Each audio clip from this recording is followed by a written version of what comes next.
Hi, I'm JJ. Welcome back. This is the Living in Books tag. It's a discussion that was started by Mike at Bibliophile Reads. And so he just has a couple of questions here. I did not answer them ahead of time. I have made a couple of videos today and I am not preparing for them as well as I usually do. So I hope that that's okay. I do like these questions, and I thank you, Mike, as always, for being inclusive and always trying to get discussions going and growing your community. You're awesome with that, and I'm proud to be part of this community. So this is the Living in Books tag, and it just has 7 questions. So number 1, if you could live for one day in any book world, which would it be and why? Man, you're starting it off hard. Um, I don't know so much if I would want to be in one of the worlds, because with the fantasies and stuff, it's always dangerous. And in the classics, I do not want to go back to like 1800s or anything like that. But I read and primarily enjoy character-driven stuff. So I would want to actually live in a world with the characters where, especially when you have like found family or something like that. So despite the fact that it's set during the 1800s, especially Civil War and stuff era, but the Little Women would be great. Those sisters would be fun to just hang around. The same thing would be with the Bennets. I think I could have really great conversations with Elizabeth Bennet. So I would like to live in a world with just my favorite characters, I think. Number 2, the book that surprised you the most. Share a twist or a story that shocked you. One of the biggest twists in a book was the 5th season by N.K. Jemisin. And that story is three points of view. And it's a sci-fi fantasy, more of a fantasy story with people who have like almost like earth-based, think Avatar type of powers. And it's, the destruction of the world. So, climate change and all that stuff. But it's 3 powerful female points of view. You get to follow their journey. And I don't even want to even kind of give much about the story because the twist is one of the most beautiful and amazing that I've ever read. So I'm not even going to do that. Number 3, one word to describe your reading style.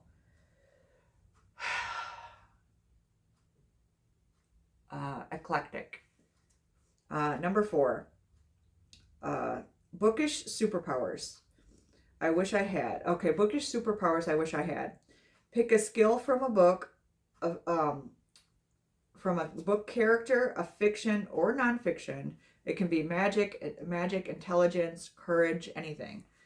I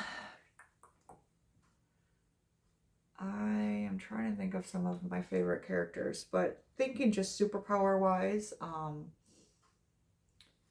I would probably be somewhere in the Percy Jackson universe, and probably just Annabeth. I love her intelligence. And then you also get some magic and stuff like that. So number 5, the book that made me think differently. Share a story or idea that changed your perspective. And I just did a couple of videos where I talk about perspective. So I'm trying to think of a different book than what I've been mentioning. I would have to probably say,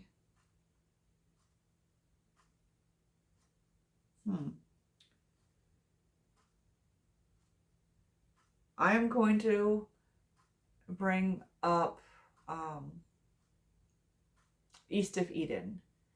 So the character of Kathy, the villain in the story, Usually you have like people who are writing like the villains are absolutely evil, and uh, they try to almost give you a reason why.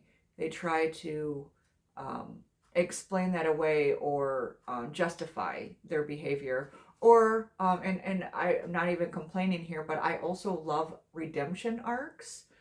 So maybe they do something horrible, like in the Sort of Truth series, where Nikki is one of my all-time favorite characters. She starts out like literally she's known as the Mistress of Death when she comes back in one of the trilogy aspects of the large series. And you just, you hate her for so long, and yet you do kind of understand her. It's not like she's trying to justify it, because she doesn't think it's a justification. She literally sold her soul to the equivalent of the devil because she didn't think that she had one. She didn't think that she was worth saving. And so, why let people continue to hurt me if I am just, like, I just don't want that to happen anymore. So I would rather have all the power so that I can protect myself and essentially be the one doing the hurting. So you kind of get, not, you don't understand it, but you get this amazing redemptive arc where she finally starts to realizing that maybe she is actually worth it. But anyway, that being said, the book that made me think differently was East of Eden, because Kathy does not have that. She is just a straight up villain. They don't try to redeem her. They don't try to explain it away. That, like, she was literally bad from one of the first times that we meet her, and she was just like, she was just continuously bad. And since it's a book with biblical elements, she's essentially um, the embodiment of the fallen, not Eve, who chose the apple and then fell, but like the fallen version of this woman who like made decisions that destroyed her, and then in East of Eden she has no remorse for that. And so I just think it's a interesting. So the way that it would change my perspective, I guess, is that I just never thought to consider that before in a book and still enjoy the character. Like, I usually like to have an arc, and hers was just like a flat line of just like, I'm just bad. And it was still enjoyable and interesting. So it just made me rethink the way that characters can be made, and that I don't have to have big, huge development. As long as a character is written well and interesting, it does not have to have a huge arc of stuff happening and changing them. Number 6, most underrated character you admire. Read, I'm assuming it would be fiction or nonfiction, that deserves more attention. So a character that I admire.